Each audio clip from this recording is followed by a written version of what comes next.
اللہ کے نبی صلی اللہ علیہ وسلم نے ارشاد فرمایا ان مما یلحق المؤمن من عملہ وحسناتہ بعد موتہ، مومن کے عمل اور اس کی نیکیوں میں سے جس کا ثواب مومن کو اس کے مرنے کے بعد بھی پہنچتا رہتا ہے، پہلے نمبر پر علما علمہ ونشرہ، وہ علم ہے جو اس نے دوسروں کو سکھایا اور اسے پھیلایا۔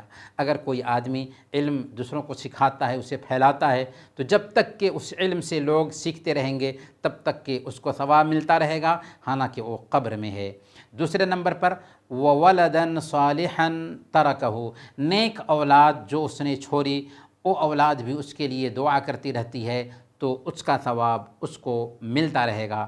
تیسرے نمبر پر او مصحفاً ورثہ، یا قرآن پاک کا کسی آدمی کو وارث بنایا، یعنی قرآن پاک کی تلاوت کے لیے مصحف وقف کر دیا تو اس کا بھی اس کو ثواب ملتا رہے گا۔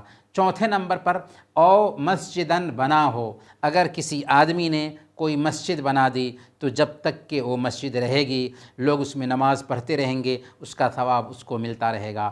پانچویں نمبر پر او بیتاً لابن السبیل بنا ہو، یا مسافر کے لیے کوئی سرائے یعنی مسافر خانہ بنا دیا تو اس کا بھی ثواب اس کو ملتا رہے گا۔ چھٹے نمبر پر او نہراً اجرا ہو، کوئی نہر جاری کر دیا، کوئی چشمہ کھدوا دیا، یا کہیں پر پانی کی دقت ہوتی ہے وہاں پر پائپ پہ لگوا دیا، لوگ پانی پیتے رہیں گے تو اس کو ثواب ملتا رہے گا۔ ساتویں نمبر پر او صدقۃ اخرجہا من مالہ فی صحتہ وحیاتہ یلحقہ من بعد موتہ، کہ اپنے مال میں سے نفلی صدقہ نکالا تندرستی اور زندگی میں، تو ان چیزوں کا ثواب مرنے کے بعد بھی میت کو پہنچتا رہے گا، ملتا رہے گا۔ تو یہ چیزیں ہیں جن کا ثواب مردے کو ملتا ہے۔ صدقہ اور خیرات کا ثواب بہرحال ملتا ہے، لہذا ایک بندے کو چاہیے کہ اپنے مردے کی طرف سے جتنی بھی استطاعت ہے صدقہ اور خیرات کرے،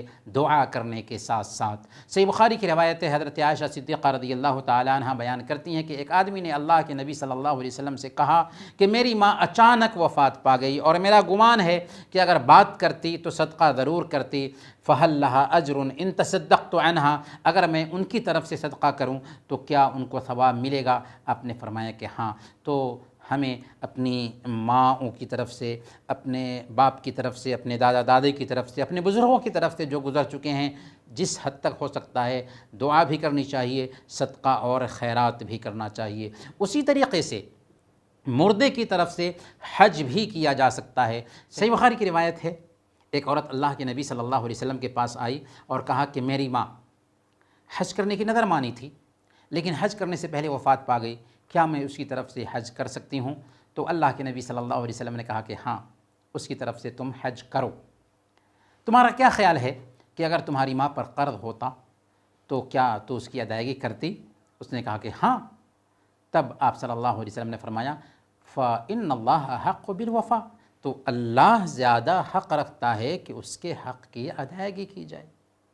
لہذا اگر مردے پر حج فرض تھا اور اس نے حج نہیں کیا تو اس کے رشتہ داروں کو چاہیے کہ اس کی طرف سے حج کریں۔ مردے کی طرف سے روزہ بھی رکھا جا سکتا ہے اگر مردے پر کچھ روزہ باقی ہے تو، ورنہ نفلی روزہ نہیں رکھا جائے گا۔ صحیح بخاری اور صحیح مسلم کی روایت ہے، حضرت ابن عباس رضی اللہ تعالیٰ عنہ بیان کرتے ہیں کہ ایک آدمی اللہ کے نبی صلی اللہ علیہ وسلم کے پاس آیا اور اس نے کہا کہ اللہ کے رسول، میری ماں وفات پا گئی ہے اور اس پر 1 مہینہ کا روزہ ہے، کیا میں اس کی طرف سے قضا کروں؟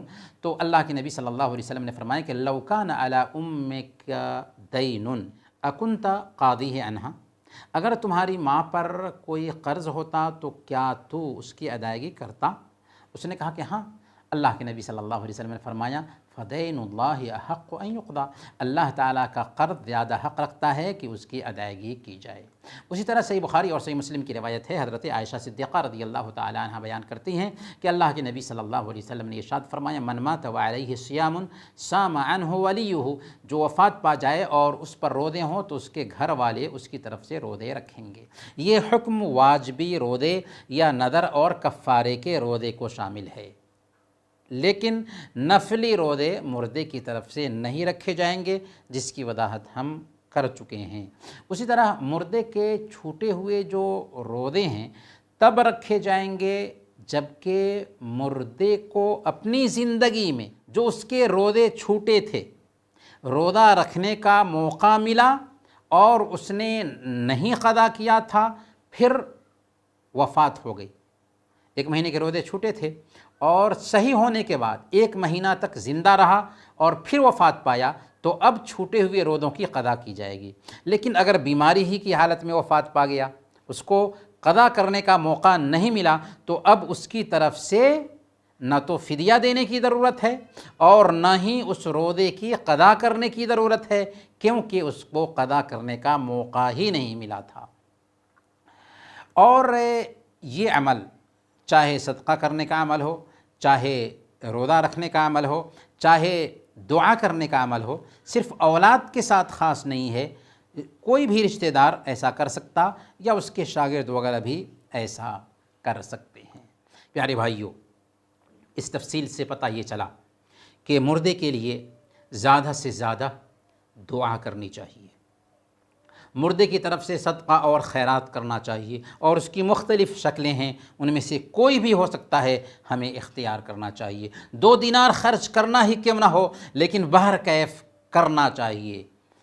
لیکن سوال یہ پیدا ہوتا ہے کہ کیا تلاوت قرآن کا ثواب مردے کو پہنچایا جا سکتا ہے؟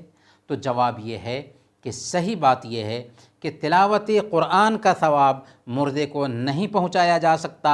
اللہ کے نبی صلی اللہ علیہ وسلم سے اس حوالے سے کچھ بھی ثابت نہیں، اور اللہ فرماتا ہے سورہ النجم آیت نمبر 39، وَأَن لَيْسَ لِلْإِنسَانِ إِلَّا مَا سَعَى، کہ انسان کے لیے صرف وہی ہے جس کی خود اس نے کوشش کی۔ لہذا سنت یہ ہے کہ اسے اختیار نہ کیا جائے، اسے ترک کر دیا جائے۔ جن علماء نے تلاوت قرآن کے ایصال ثواب کو جائز کہا ہے، ان کے پاس کوئی ٹھوس دلیل نہیں پائی جاتی سوائے اس کے کہ انہوں نے اسے صدقات و خیرات پر قیاس کیا ہے، جبکہ یہ قیاس صحیح نہیں ہے، کیونکہ عبادات توقیفی ہیں۔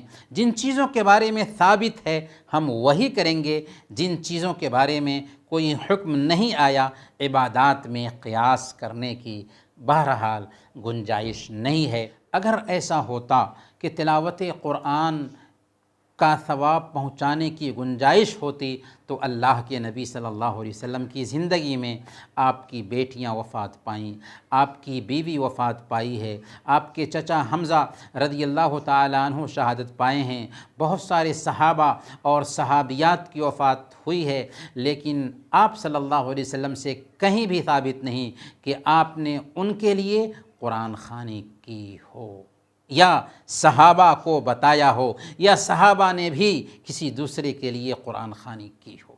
ہاں، یہ بات کافی ہے کہ نیک لڑکا جو بھی عمل کرے گا، قرآن کی تلاوت کرے، کوئی دوسری نیکی کرے، اس کا ثواب مردے کو خود بخود ملے گا۔